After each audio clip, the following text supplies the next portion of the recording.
Nous allons parler des vacances d'automne ce midi dans ce RTL Info Bienvenue. Vos enfants vont peut-être aller chercher des bonbons dans la rue pour Halloween. D'où cette question, quelle responsabilité dans les récoltes Halloween? Nous en parlons très sérieusement ce midi avec Nevert Degermensi. Bonjour. Bonjour. Vous êtes porte-parole d'Assuraia qui regroupe toutes les entreprises d'assurance. Et on va parler assurance avec vous, avec plusieurs cas de figure qui pourraient peut-être se poser dans les prochains jours. Admettons. Quelqu'un me fait peur dans la rue avec un masque de zombie ou un masque de Scream. Je tombe. Qu'est-ce qui se passe et qui est responsable? Alors la première chose, c'est de savoir qui va prendre en charge les frais médicaux s'il y a des dommages corporels. Donc ça, c'est la première chose à vérifier. Est-ce qu'il y a des dommages? Est-ce qu'il y aura des frais médicaux? Est-ce qu'il y aura une éventuelle hospitalisation?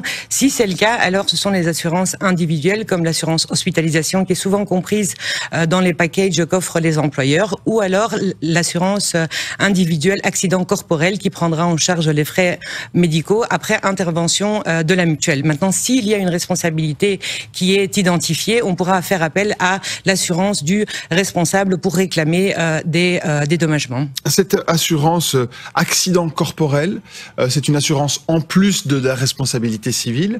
C'est tout à fait séparé. C'est une assurance en fait individuelle qu'on peut prendre donc à titre individuel pour se protéger contre les conséquences financières d'un accident dans le cadre de la vie privée.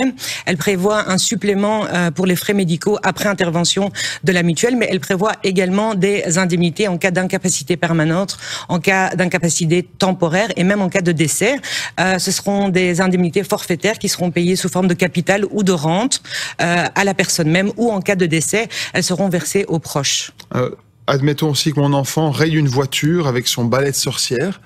Qu'est-ce qui se passe dans ces cas-là? Alors là, il vaut mieux avoir une assurance familiale qui couvrira tous les membres du foyer contre les dommages qui sont causés à des tiers, les dommages matériels, donc comme vous le disiez, pour des rayures qui seront faits sur une voiture, ou même pour des blessures qu'on pourrait infliger à quelqu'un d'autre. Donc c'est l'assurance familiale qui est d'ailleurs souscrite par près de 8 Belges sur 10. La familiale, l'ARC, responsabilité civile, c'est la même chose. Hein, en fait, c'est l'assurance responsabilité civile vie privée qui est plus connue en fait comme étant l'assurance familiale, mais c'est la même, oui. Il y a souvent une franchise, hein, généralement. Il y a une franchise qui est également inclue dans toutes les polices, et donc c'est au-delà de la franchise que l'assurance pourra intervenir. Admettons aussi que mon enfant tombe dans la rue, sur une voiture, alors il casse un peu le rétroviseur, mais il se fait aussi un peu mal.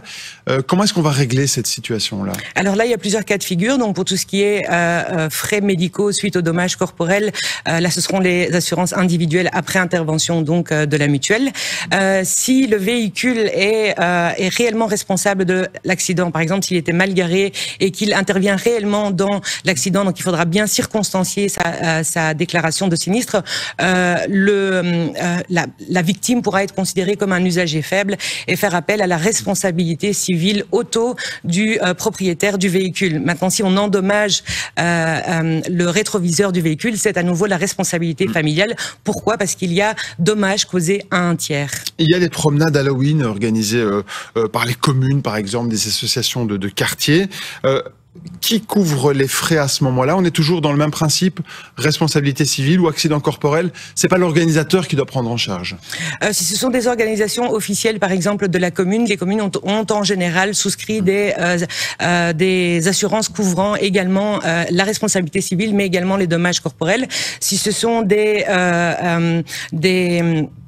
regroupements en fait qui sont réalisés à titre privé, alors il faudra faire appel à ses propres assurances pour indemniser les dégâts matériels ou les dégâts corporels éventuels, que ce soit des dégâts qu'on a subis ou qu'on fait subir à autrui. Un mot des départs en vacances aussi, on va en parler dans un instant dans le RTL Info 13h. Alors, quel type de couverture en Europe? Faut-il prévoir des assurances en plus, rapatriement? Est-ce que tout ça est compris généralement ou il faut vraiment être spécifique? Alors, ce sont des assurances complémentaires non obligatoires. Dans les assurances voyage, vous avez différents volets. Vous avez les assurances annulation qui vont vous couvrir des conséquences financières du fait de ne pas partir.